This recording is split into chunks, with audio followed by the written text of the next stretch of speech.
l'intérieur, aucun Ivoirien ne doit être à l'exil. Aucun. C'est la loi qui le dit. Si vous prenez la constitution de Côte d'Ivoire, c'est l'article 22 qui le dit.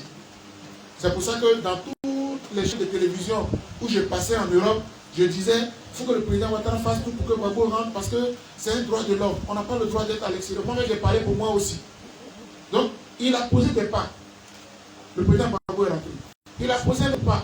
Blé Bouté a obtenu son passeport. Mais chaque fois, on tempête beaucoup hein, pour qu'on obtienne tout ça, mais on obtient quand même. Bon, hier, il a fait un grand truc. M. Gbagbo et Bédier sont allés le voir à la présidente de la République. Et je disais à des amis, à des collègues de l'université, si le président Laurent Gbagbo et le président Bédier se sont déplacés pour aller jusqu'au palais présidentiel, c'est qu'à faire le troisième mandat là, c'est dehors, c'est fini. Parce qu'en allant au palais présidentiel, c'est que vous reconnaissez que le palais présidentiel abrite un président de la République. Donc ce débat-là, il est clos. Donc quand on pose des pas comme ça, il faut aller plutôt de l'avant et non faire marche arrière. Le fait d'arrêter Picheri Balé, ça va encore zater. Parce que nous, la société civile, là, on a une loi qui nous protège, nous les défenseurs des droits de l'homme. J'étais en Europe quand la loi a été votée par M. Ouattara lui-même. Elle a été promulguée par M. Ouattara lui-même. C'est la loi numéro 2014 388 du 20 juin 2014. Le Parlement de Côte d'Ivoire a voté et le président de la République a signé la loi. On appelle ça la loi qui protège les défenseurs des droits de l'homme. Ça veut dire que c'est la même chose que les journalistes. Quand un journaliste fait son travail et qu'il fait un papier, aucun président ne doit l'envoyer en prison. C'est la loi qui le dit. Un défenseur des droits de l'homme, tant qu'il fait son travail de décrire, d'analyser, de critiquer, on ne doit jamais l'arrêter pour le mettre en prison. C'est ce que dit la loi. Donc le fait d'arrêter Picheri Balé, et qu'on nous arrête là, nous autres là, la communauté internationale commence à parler, puis ça fait que notre pays est mal vu. Ce n'est pas nécessaire. Je veux lancer un appel au président de la République. Ce n'est pas Picheri Balé qui va renverser un pouvoir en Côte d'Ivoire. Je répète, ce n'est pas Picheri Balé qui peut faire renverser un pouvoir en Côte d'Ivoire. Donc laissez la dame faire ses critiques. On ajoute aussi, c'est notre contribution pour que le pays avance bien. Quand tu gouvernes et qu'on ne te critique pas, ce n'est pas sûr que ce que tu fais là, tout le monde est d'accord avec. S'il y a la vie chère, il faut qu'il y ait des Ivoiriens pour en parler. Si le péage de Bassam est cher, il faut qu'il y ait des Ivoiriens pour en parler. Si on n'a pas d'hôpitaux, il faut qu'il y ait des Ivoiriens pour en parler. Et toi qui gouvernes là, tu regardes ce que nous on dit, et puis tu prends et tu améliores. C'est comme ça qu'on gouverne un pays. Macron là, on l'arrête partout tous les jours. On le critique tous les jours. Si vous voulez nous mettre en prison, vous allez mettre toute la vie en prison. Ce n'est pas nécessaire. Je le dis parce que moi-même qui vous parle, on m'a mis sous contrôle judiciaire. Tout ça, ça rime à quoi? Nous, on est venu pour la réconciliation, mais vous êtes, ce n'est pas nécessaire. Donc, je lance un appel au président de la République. Il faut que s'il m'entend, et je sais qu'il va m'entendre, parce qu'il m'entend bien souvent, il faut qu'il la libère, et puis on va avancer. Demain, c'est l'indépendance, le 7 août. Moi-même, je serai à Yamoussoukro. J'ai été invité. Donc, on est en train de poser des pas pour que ce qui nous est arrivé en 2010-2011 là, ça soit vraiment dépassé.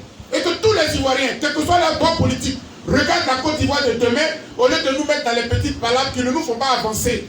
Donc c'est le message que je voudrais lancer au président de la République, qu'il m'entende s'il lui plaît et qu'il libère Picheri Balé. Parce que demain matin, si ça continue, ça va devenir l'objet de l'actualité alors qu'on a beaucoup à faire. Que Dieu puisse toucher son cœur. Et je dis.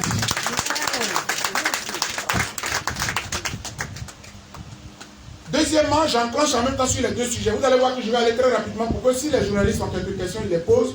Parce qu'on a commencé très tard. On a commencé très tard et donc je voulais rattraper le temps. Sur la question, la question qui est facile pour moi à évacuer, c'est la question des soldats, les 49. Alors, regardez ce qui se passe. On ne s'est pas entendu. Picheri et moi, on ne s'est pas parlé. Et puis, elle s'est rendue au Mali pour aller s'informer. Moi, avant d'en parler, j'ai demandé une audience au ministre d'État, ministre de la Défense de mon pays. Oui, je veux rencontrer parce que je vais parler devant les journalistes sur cette affaire des 49 soldats. Vous savez, chers amis, je suis militant des droits de l'homme. J'ai critiqué le président Laurent Gbagbo avant de le défendre. Quand il était président, je critiquais tous les jours à la télévision. Ceux qui sont ici, ils le savent. Et les gens du pays le savent. Je critiquais toujours le président. Mais quand il a été attaqué, je l'ai défendu. Mais tout en étant militant des droits de l'homme là. Je suis un Ivoirien et je suis un patriote. Un patriote, ça veut dire, si mon pays a un conflit avec un pays à l'extérieur, je ferme les yeux, je soutiens mon pays. C'est ça. Maintenant, même si mon pays a tort, je dis au président de la République, monsieur le président, là, la Sénat on a tort. C'est ça le rôle de la société civile participative et constructive. Donc j'ai demandé une audience au ministre de la Défense. Je voudrais profiter de votre rencontre ici pour dire merci à M. le ministre d'État, ministre de la Défense, M. Birahima Ouattara, qui m'a reçu. Il m'a reçu avant-hier, de 15h30 à 16h. Je pense que c'est un honneur qu'il m'a fait, mais je voudrais que tous les ministres de la République regardent le comportement du ministre d'État, ministre de la Défense. Dans la société où nous sommes là, si les autorités gouvernementales ouvrent leurs bureaux, lorsqu'il y a un problème, on vous écrit, on vous téléphone, si vous nous recevez là, on ne va pas faire de bruit devant la presse. C'est parce que vous refusez de nous recevoir que nous disons tout et n'importe quoi dans la presse. Un pays, d'abord un ministre même c'est quoi? Parce que souvent, il faut qu'on rappelle un peu aux gens que quand tu es ministre là, tu es notre envoyé. La définition étymologique du mot ministre, ça veut dire envoyé. Tu es mon ministre. Quand mon pays a un problème au niveau de la fonction publique, c'est toi qu'on envoie pour aller voir le président pour nous dire de trouver des solutions. Le ministre ne serait pas Dieu. Encore moins même le président de la République. Parce que pour être président, c'est moi qui te vote. Donc à la vérité qui est chef. C'est moi. C'est le peuple qui est chef. Et toi le président, tu n'es là que pour servir le peuple. Ça là, c'est pour ça que j'ai écrit un livre, j'ai écrit 6 livres maintenant. Mon dernier livre s'appelle Qui est le président de la République? C'est quoi un président de la République? Les mamans, il y a beaucoup de choses que vous ne savez pas. C'est pour ça que vous nous avez mis à l'école pour que nous puissions aller nous éclairer pour venir vous informer. Le président de la République là, c'est pas notre Dieu. C'est notre envoyé, c'est notre serviteur. C'est nous qui le votons pour qu'il nous serve. Et puis on lui donne l'argent. Parce que l'argent là, c'est quand on prend les taxes au marché là, c'est tout cela qu'on lui dit pour que le président puisse exister. Pour qu'il roule dans la belle voiture là, c'est notre argent qu'on prend pour lui payer. Mais on ne sait pas ça. On ne sait pas. Et on pense que quand le président est là, c'est Dieu. Aucun président n'est Dieu. C'est nous le voulons. Pourquoi on te vote plutôt qu'à notre Dieu? Non, on te vote, nous. C'est nous qui te votons plutôt qu'à notre Dieu. Non. Mais tout ça, on ne sait pas. En Europe, ils ont compris, hein. Quand le président descend de sa voiture là, il nous dit, le président, vous parlez, arrête. Vous n'avez pas la télévision? Il y a un qui a giflé le président Macron. C'est comme ça. Parce que le ministre, le président, il est là pour nous servir. Je voudrais dire merci à monsieur le ministre d'État, ministre de la Défense, qui a eu l'humilité de m'accorder une audience. J'étais à m'informer sur la question des camps soldats. Il m'a bien informé. Mais l'information qu'il m'a donnée, c'est l'information de mon gouvernement. Maintenant, moi-même, je dois aller analyser pour voir un peu comment ça s'est passé. Est-ce que mon gouvernement a raison? Est-ce que mon gouvernement n'a pas tort? Mais dans tous les cas de figure, c'est mon pays. C'est mon pays. Et donc, c'est pour cela que sur cette question, la position que la FIDOP, parce que je parle, c'est Dr Boka qui parle, mais Dr Boka est président d'une structure de droits de l'homme qu'on appelle la FIDOP. Donc quand je parle, j'engage ma structure. Avec venir parler de vous, je fais des réunions avec mes collaborateurs pour que quelle est notre position. Notre position là, c'est que la Côte d'Ivoire a connu trop de difficultés militaro-politiques et on ne veut plus de guerre. Non seulement on ne veut pas de guerre entre nous, mais on ne veut pas de guerre avec nos voisins. La Côte d'Ivoire est un pays ouvert. La Côte d'Ivoire est la deuxième patrie du Mali. Et là, je m'adresse au président Assimi Goïta, le chef de l'État. C'est cela que je ne veux pas. La Côte d'Ivoire est la deuxième patrie du Mali. Si vous regardez le nombre de Maliens dans notre pays, la Côte d'Ivoire c'est la deuxième patrie des Maliens. On ne gagne rien à être opposé à se faire la guerre. S'il y a un problème administratif, on le règle. Parce que de tout ce que j'ai entendu, honnêtement, j'ai lu les journaux, je ne me suis pas prononcé, jusqu'à ce que je rencontre le ministre de la Défense, que j'écoute un peu ses collaborateurs. À la vérité, la Côte d'Ivoire n'a jamais eu l'intention d'aller déstabiliser le Mali. Je répète, les autorités ivoiriennes là, que j'ai rencontrées là, elles n'ont jamais eu l'intention d'aller déstabiliser le Mali. Je ne suis pas un avocat du gouvernement, mais j'aime la vérité. Quand on veut faire un coup d'État, là, ce n'est pas un avion qu'on prend et puis on va se présenter à l'aéroport avec des passeports et tout ça. Et puis un deuxième avion arrive avec les armes et tout ça. Non. Soyons honnêtes. Nous, Dieu merci, bon, à quelque chose, malheur est bon. On a vécu tout ça là, donc on peut en parler. Ici, là, il y a eu rébellion. Ici, là, il y a eu coup d'État. Donc, on est bien placé pour connaître, pour voir comment les choses se passent ici. Ceux qui ont attaqué la Côte d'Ivoire ne sont pas venus à l'aéroport, par avion et tout ça. C'est pas comme ça que ça se passe. Et les autorités ivoiriennes n'avaient pas cette intention. Autre chose. Les militaires qui sont partis, je me suis rendu compte, et l'ONU le confirme, ce n'est pas la première fois qu'ils partaient. Ça fait la 8e fois que les militaires partaient pour remplacer les autres. Ça, il faut le noter. Seulement, c'est que le contexte qui prévaut au Mali actuellement est un contexte très sensible. Les autorités maliennes savent qu'elles sont venues après un putsch, après avoir renversé IPK. Donc, vous savez, quand on a fait nous-mêmes un coup d'État et puis on est au pouvoir, on a peur de tout ce qui veut faire semblant, qui veut faire un État. Je répète, peut-être que je ne vais pas te bien entendre.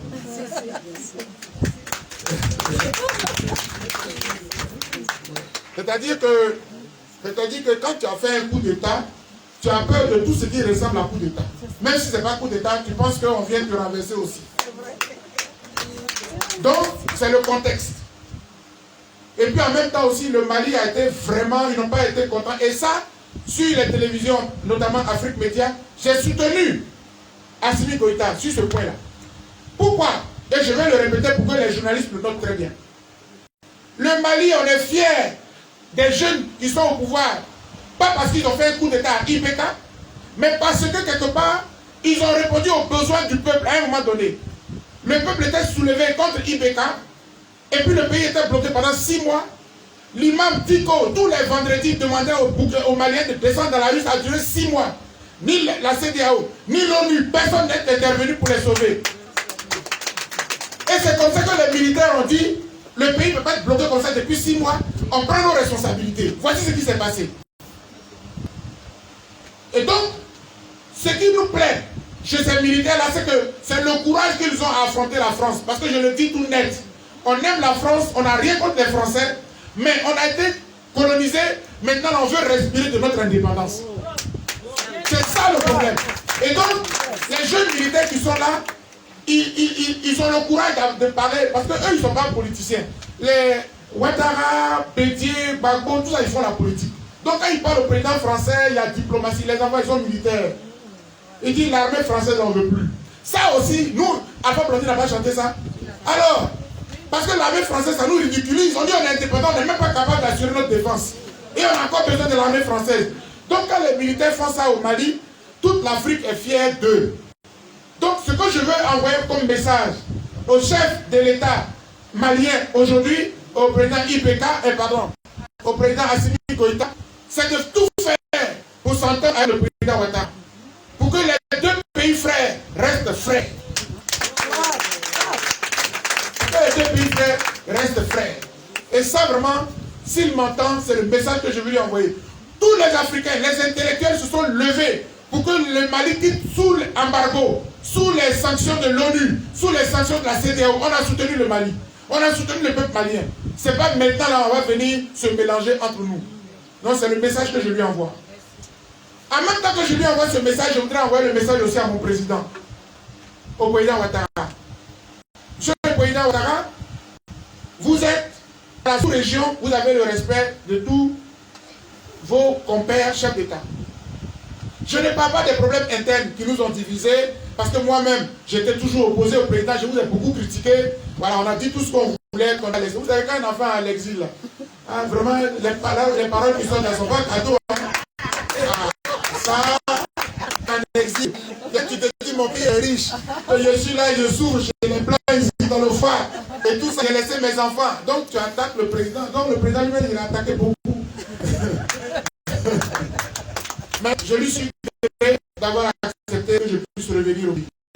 Le message que j'ai j'envoie au président de la République, c'est de tout faire pour renouer avec. Ce sont ses enfants même, ses petits frères, pour que l'entente revienne. Je suis sûr qu'il fait appel au président Faure Gnassingbé pour être l'intermédiaire de cette affaire, parce que le ministre d'État m'a confié que, en fait, le gouvernement ivoirien s'est fâché lorsque les Maliens ont demandé aux Ivoiriens de prêter des excuses. Hein, je pense que c'est ça. Hein, quand j'ai essayé de s'entendre, c'est parce qu'au fond, il y avait un vice de procédure au niveau administratif. Voilà, la relève est partie, les autres disent qu'ils n'avaient pas été informés. Pour des détails comme ça, on va séparer deux pays? Non. Mais c'est mon parti. Je suis un Ivoirien et je suis un patriote. Quand je regarde comment les Français fonctionnent, vous attaquez la France, tous les anciens présidents, même Marine Le Pen, elle sera au palais. Les gens font un bloc pour défendre leur pays. C'est ça, une nation. Nous devons être solidaires. C'est vrai qu'on peut avoir des divergences avec le président Ouattara. Il y a des aspects de la gouvernance qui ne nous plaisent pas, surtout moi qui défends les droits de l'homme. J'estime que les prisonniers, les emprisonnements et tout ça, ok. Mais ça, je ne peux pas faire prévaloir ça lorsque mon pays est en danger face à un autre pays. Qu'on le veuille ou pas, on a 49 soldats de Côte d'Ivoire qui sont arrêtés au Mali. Ce n'est pas digne de la Côte d'Ivoire et je n'en suis pas fier. Donc sur cette question, à moins qu'il y ait quelques questions des journalistes, mais c'est globalement, madame la présidente, ce que je voulais dire. Je vous avais rassuré, je ne peux pas, si moi, je veux prendre des positions contre le gouvernement Ouattara, s'il veut dire quelque chose contre le chef de l'État, je ne peux pas profiter de votre conférence, de votre invitation pour le faire. C'est comme si je vous mettais en danger. Parce que demain, on va dire, c'est vous qui avez invité Boga et puis il a parlé. Boga est libre, s'il veut parler, il n'a qu'à parler depuis sa chambre là-bas. Il ne faut pas venir vous donner appel ici. Donc, je veux vous rassurer. Le message que j'envoie, c'est un message de paix.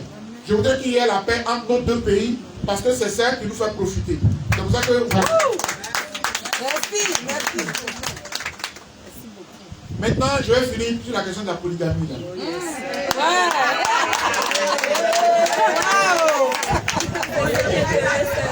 Le fils, mais maman. Yes. On va les bosser. On va les pizzas. Alors, vous devez voir que sur la question de la polygamie, je voudrais rappeler aux journalistes que la FIDOP a sorti une déclaration. On a sorti une déclaration, je ne tirerai pas en plusieurs exemplaires malheureusement, sinon elle a été produite le 12 juillet. On a sorti cette déclaration. Donc ce que je vais dire à la vérité se trouve dans notre déclaration qu'on a pondue sur la question. C'est pour cela que, au lieu de lire, je ne vais pas venir ici pour faire un cours, on n'est pas en amphi. C'est comme si on était au village, il faut que j'explique clairement. Maman Tchekoura, il faut que vous sachiez qu'il y a des femmes qui soutiennent la polygamie là. Oui, oui. Vous savez qu'il y a des femmes, hein? Hein? Bon. Donc, ce qu'on va faire sur ce sujet, vous allez voir, je vais faire un petit exercice comme on fait souvent avec nos étudiants en amphi, mais je vais échanger un peu avec vous. Si le micro est prêt, je vais poser une ou deux questions, vous répondez, puis je vais vous dire pourquoi la polygamie là même là, c'est pas bon pour les femmes. Parce que le député qui a présenté le projet, il a des arguments, mais des arguments trop petits, quoi. Parce qu'il ne sait pas dans quoi il se trouve, quoi. Donc il faut que je lui explique. Il faut que je lui explique. Les mamans, nous sommes nés dans la polygamie. Il faut que les choses soient claires. Peut-être que question-réponse, on va laisser comme on n'a pas assez de temps. On est né dans la polygamie. On va dire au député, je vais rappeler son nom, Sangaré Yacouba de Koumassi. Je vais lui dire que la polygamie, on n'est pas étranger à la polygamie. Nos parents nous ont conçus même dans la polygamie. On sait ça. Et je vais lui dire aussi que dans notre société là, on connaît des voisins, des voisines, ou même on a des gens, des maris même, qui sont dans la polygamie. On sait ça. Mais légaliser, c'est un autre débat. Je vais répéter. Il ne faut pas qu'il croie que nous, on ne sait pas. Parce qu'il dit, oui, c'est une affaire sociale, c'est une habitude. En fait, on est hypocrite. On n'est pas hypocrite. Ou alors, si on est hypocrite, on préfère être hypocrite tant qu'on revalorise la femme. Parce qu'en fait, ce n'est pas un problème de ce qu'on est ignorant, on est hypocrite. La réalité, c'est que les gens ont plusieurs femmes, et puis nous, on fait comme si on ne voit pas. Ou moi-même qui parle, tout le monde a dit que moi-même qui parle, je suis un saint. Non, mais venir prendre tes défauts, venir prendre tes péchés pour en faire une loi, c'est autre chose. Parce que, chers amis, chers hommes, c'est un peu comme ce que notre tricherie là, on verra ça légal. Pourquoi on peut faire ça? Pourquoi on peut faire ça? Et puis on dit non, il y a des mamans là, bon, elles ont des enfants, elles ne sont pas prises en compte. Alors, vous voyez ce que je suis en train de faire, je prends point par point et puis je réponds. On a sorti une loi pour que les enfants qui ont été conçus hors mariage soient pris en compte, soient reconnus. Ça c'est bien.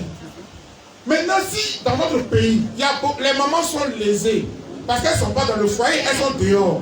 On a reconnu leurs enfants. Mais si on ne les reconnaît pas, mais le Parlement peut faire une réunion et puis dire, bon, comme on a reconnu les enfants et ils sont pris en compte, qu'est-ce qu'on peut faire pour que les mamans aussi, la maman des enfants là, on puisse trouver un moyen pour qu'elles soient prises en compte. Parce que le monsieur qui allait faire les enfants avec la maman qui est dehors là, c'est qu'il a les moyens. Donc dans ce cas, dans son salaire, il a qu'à lever quelque chose pour donner à la femme pour dire. Est-ce que vous comprenez? C'est-à-dire qu'on peut trouver une solution.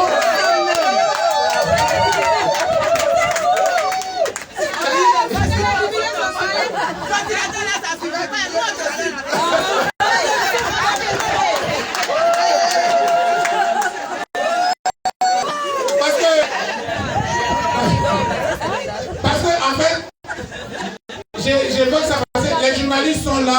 En fait, c'est le vrai point. C'est le vrai point que le député là utilise. C'est le vrai point. On est hypocrite, on fait des enfants avec les femmes qui sont dehors, on ne reconnaît pas. On ne reconnaît pas les femmes là. C'est vrai qu'on a reconnu les enfants, mais elle n'a pas de droits, elle n'a rien, etc. Mais dans ce cas, si c'est ça qui est votre problème, si c'est ça qui est votre problème, je demande au président du Parlement, amis et frères, de trouver le moyen pour que les députés se réunissent pour statuer sur le cas des femmes épouses, non pas épouses, des femmes mères dehors, dont les enfants sont pris en charge par la loi. On a trouvé un dispositif pour les prendre en compte aussi. Mais pas une loi pour légaliser la polygamie, c'est dangereux.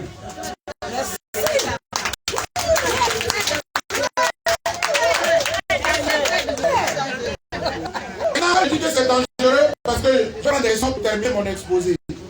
En terminant, je vais maintenant vous dire pourquoi c'est dangereux.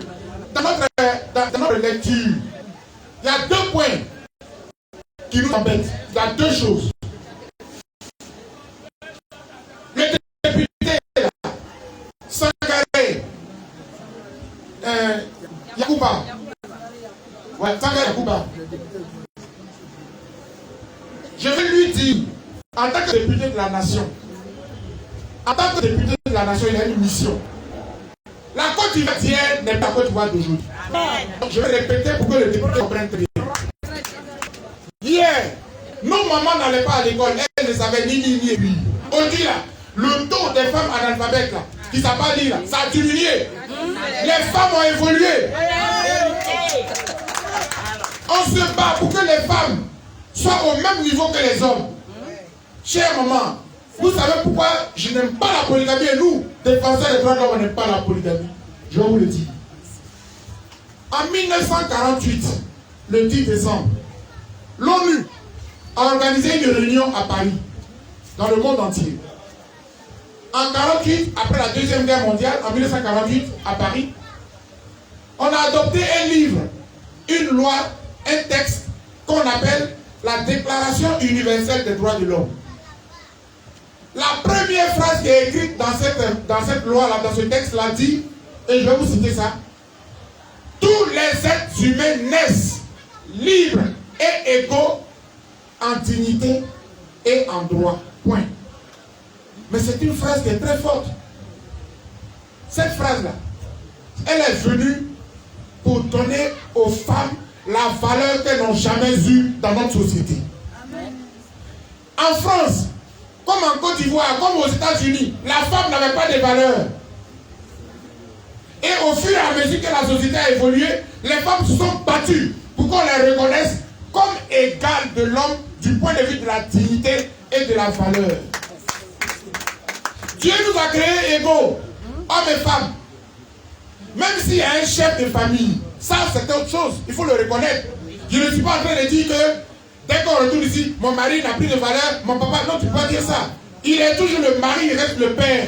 Il a sa dignité de mari. Mais attention, au regard de ta dignité d'être humain que Dieu a créé, ton mari n'est pas plus important, n'a pas plus de valeur que toi. Tu es égal à lui.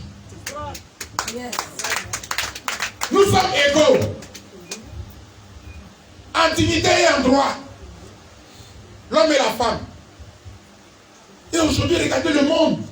Les femmes sont en train de montrer qu'elles ont de la valeur. Et même nous les hommes, on gagnerait à avoir une femme qui a la même dignité, la même valeur, et même qui travaille autant que moi. Parce que si je travaille et que ma femme travaille, nous deux, quand on s'associe, la maison qu'on est en train de construire, elle va aller très vite. On peut prendre le salaire de madame pour s'occuper du foyer. Tu dis à ta femme, garde ton argent, j'ai tes affaires. Moi, mon argent là, on prend pour construire, pour la famille. On ne peut pas arriver à ce niveau où les femmes ont atteint un certain niveau et un monsieur député de la nation qui est censé défendre les droits des femmes et des hommes, il va venir nous dire faisons marche arrière. Non! Non! Tu ne peux pas nous faire marche arrière. On a évolué. On est au 21e siècle. Nos femmes sont civilisées. Nos femmes sont modernes. Elles ont de la valeur. Quand elles vont en France, on les respecte. Quand on va aux États-Unis, on les respecte. Mais si votre pays, vous légalisez la polygamie, vous les femmes là, vous n'avez pas de valeur en Côte d'Ivoire. Vos maris, ils ont le droit d'avoir 2, 3, 4. Vous êtes des choses. Vous êtes leurs choses. Vous êtes leurs bijoux.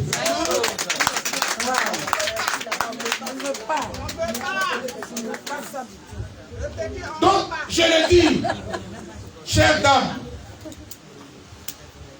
notre pays là, dans la sous-région et même dans le monde, on est un pays particulier. Quand les gens parlent de la Côte d'Ivoire, c'est l'un des pays de l'Afrique de l'Ouest qui a atteint un certain de modernisme que les autres n'ont pas chez eux.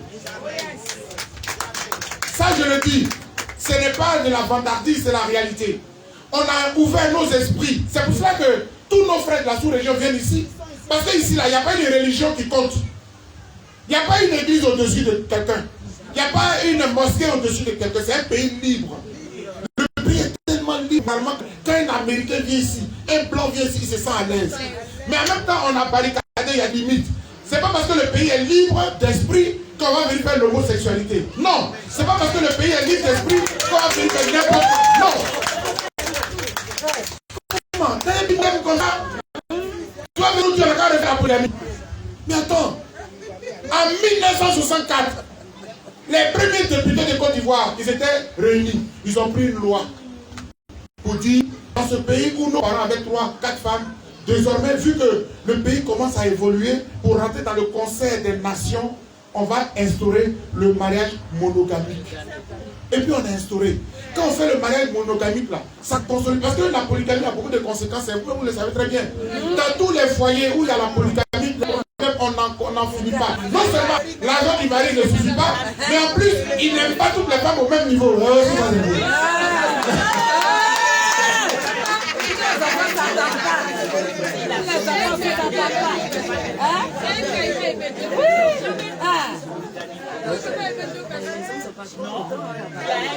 Ah oui, oui. On me dit, ma chérie, la gossine me dit, président, on dirait que les hommes sont pas trop contents. Non. S'ils ont répondu à l'invitation de l'association des femmes unies de Côte d'Ivoire, c'est qu'ils sont avec les femmes. Je dis, et je vais répéter, parce que, chers amis hommes, par solidarité, je vais le répéter pour vous. Je dis, celui qui parle, lui-même, il n'est pas un saint. Vous qui me regardez, les hommes, on n'est pas des saints. Mais nos défauts, on ne va pas faire ça en loi. Je ne suis pas d'accord. Hein? Les femmes, même crier là, vous n'êtes pas d'accord. Voilà.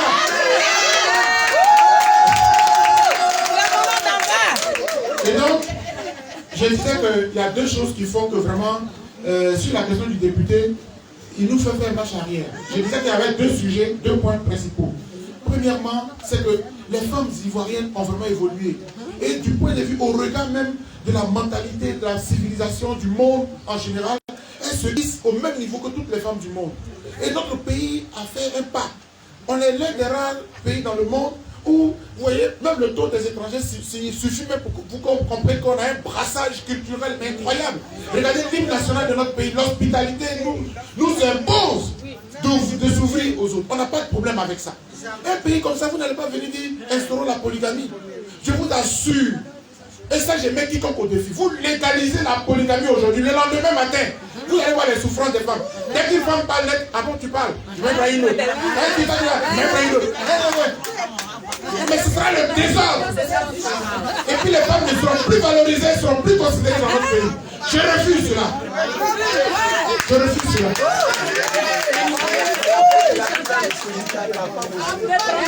Très bien.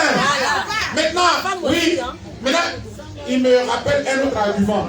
Ils ont dit, on dit que, mais le député là, Sangaré là, il a dit, mais polygamie que je veux là, il y a polyandrie et puis il y a polygynie, c'est-à-dire que l'homme peut prendre plusieurs, mais la femme aussi peut prendre plusieurs maris.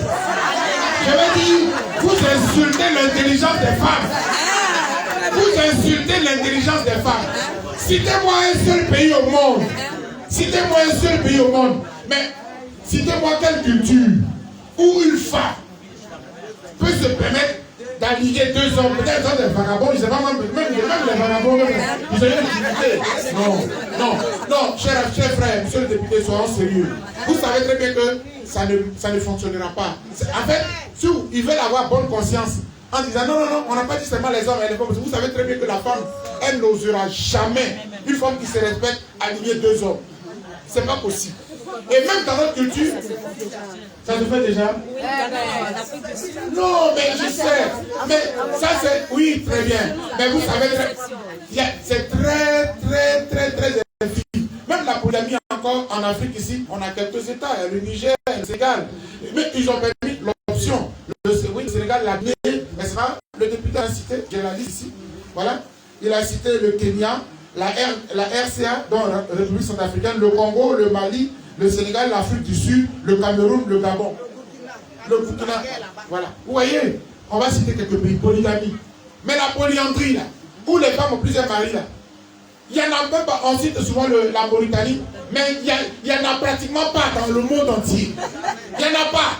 Donc, à la réalité, vous savez très bien que vous faites ça pour avoir bonne conscience. Mais à la vérité, vous me savez que ce n'est pas réalisable.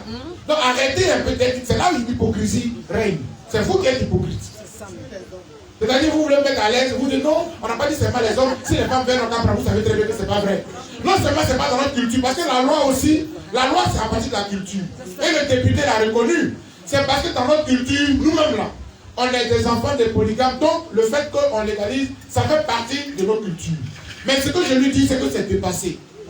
Notre pays a fini avec ça. Depuis 1964. Comment toi, tes grands-parents de 1964 ont voté une loi pour que la femme ait de la valeur, et toi tu viens, un enfant moderne du 21e siècle, toi qui prends avion, tu vas au Japon, tu vas en Chine, tu viens et puis tu dis non, maman, on va venir dans un foyer où le monsieur est chef, il est le roi, il a 4 femmes, et puis il est content. Excusez-moi, dans la religion, ça c'est dans la religion. Je parle des droits de l'homme. Je vais répéter. Tu es musulman, tu obéis à la loi du prophète. Ça, c'est dans la religion. Il faut qu'on soit clair. Mais le pays est laïque. La Côte d'Ivoire n'est pas un pays musulman. Tant que la Côte d'Ivoire est un pays laïque, ce qui doit prévaloir dans ce pays, c'est la loi. Et la loi doit se conformer au monde entier. Et je m'en vais vous donner la deuxième raison pour prendre quelques questions s'il y en a. C'est que depuis 1960 que mon pays est indépendant, il a tout fait pour rentrer dans les grandes dispositions du monde entier. La Côte d'Ivoire est rentrée dans l'ONU. La Côte d'Ivoire a signé des textes dans le monde entier. Je vous cite un texte. Parce que les gens pensent qu'on est au village. On est au 21e siècle, les gars. Où est la loi sur... Oui, attends, je vais retrouver ça ici. Voilà, pourquoi vouloir légaliser? Ok. Voilà. Merci. En 1995, vous faites être encore là. Et le 1993, donc c'était désir. La Côte d'Ivoire a ratifié un grand texte. Un texte de l'ONU. Le texte là, le titre s'appelle comment? Convention sur l'élimination de toutes les formes de discrimination à l'égard des femmes. C'est un texte de l'ONU qui a été adopté en... La Côte d'Ivoire a signé ce texte-là en 1999. Le 6 septembre 1999. Mais qu'est-ce que je veux dire là? Ça veut dire quoi? Convention sur l'élimination de toutes les formes de discrimination à l'égard des femmes. C'est-à-dire que l'ONU dit tout ce qui peut constituer un handicap, une humiliation d'une femme, on bannit ça de toutes les lois du monde. Et puis l'ONU dit, tous les pays du monde, si vous êtes d'accord avec ça, venez signer la convention. C'est-à-dire qu'on n'a pas obligé, on n'a pas obligé mon pays, en 1999, à aller à l'ONU pour dire, tous les députés ont signé que la Côte d'Ivoire veut respecter le texte qui dit qu'on doit respecter la femme dans sa dignité et jamais tout ce qui avilit la femme, tout ce qui humilie la femme, c'est banni, c'est interdit. Ça a été signé en 1999. Comment toi, un député, tu sais très bien que la Côte d'Ivoire a ratifié un tel texte qui protège les femmes, qui bannit toute humiliation des femmes, mais la polygamie, là, tout le monde sait que c'est une chosification de la femme. Excusez-moi du peu. Je suis un mari, j'ai le droit sur les femmes, et ça c'est connu. Un mari analphabète, pardon, excusez-moi, un mari polygame, il est le chef de ces femmes-là, et il a autorité sur les femmes. C'est lui qui choisit. C'est le maître, c'est le patron, et tout le monde doit lui faire allégeance. Et pourtant on dit que nous sommes égaux en dignité et en droit. Après, du moment où vous permettez à votre mari d'avoir plusieurs femmes, c'est que vous acceptez de vous soumettre, de vous diminuer, de vous rabaisser pour qu'il soit le chef. Vous n'êtes plus égaux en dignité et en droit. Parce que lui en a trois, et toi tu es sa chose. Je ne suis pas d'accord avec ça.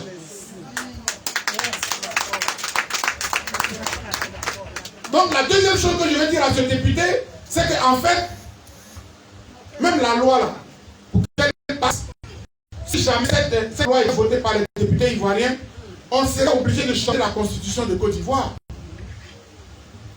Parce que la Côte d'Ivoire dit, la loi, la constitution du 8 novembre 2016, là-dedans, tous les principes des droits de l'homme ont été intégrés. Et dans le texte, dans la constitution actuelle, on a révalorisé la femme, on a reconnu les droits de la femme. Et on a dit que tout ce qui va contre la dignité de la femme, qui va contre sa personne, qui veut l'humilier, la rabaisser, la Côte d'Ivoire est contre, c'est écrit dans notre constitution.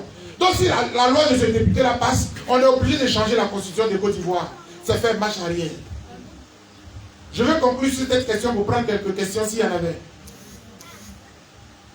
La polygamie a fait partie de notre culture, c'est vrai. Mais nous sommes allés à l'école occidentale. On est allé à l'école moderne. Et la Côte d'Ivoire a gagné en modernité à un certain niveau. Les femmes de Côte d'Ivoire ont été révalorisées. Aujourd'hui, même dans le Nord, où le niveau d'études des femmes était très bas, on a tout fait pour que ce soit relevé, pour que la femme ait une dignité égale à l'homme. Pourquoi vouloir rabaisser les femmes en disant, venez, on va légaliser la polygamie? Je veux répéter à qui veut l'entendre. On a tous des défauts. Notre deuxième bureau, troisième bureau, ça n'a qu'à rester deuxième, troisième bureau. Mais on ne viendra pas légaliser la polygamie parce qu'on ne veut pas que les femmes perdent de leur dignité et de leurs droits. Et je dis, merci.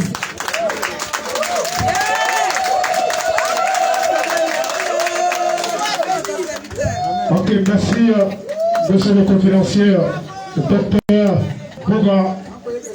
Merci beaucoup, docteur. Merci beaucoup. Je pense que vous avez un homme de mérite et à sa juste valeur.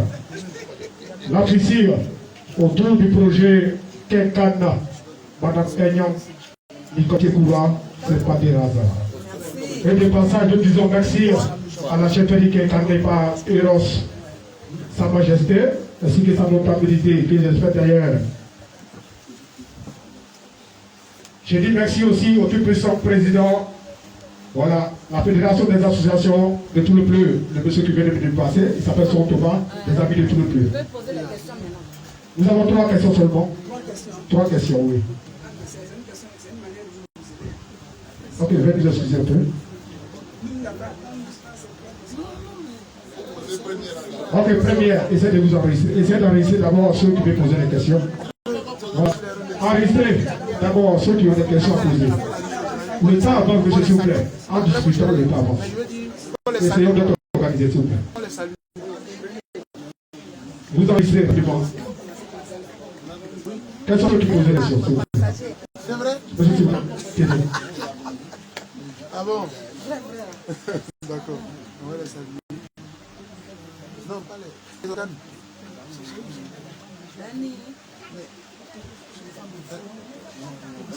Pourquoi s'il est là? Les organes, on peut couper les organes, c'est les organes qui m'intéressent. Vous les saluez. Allez-y.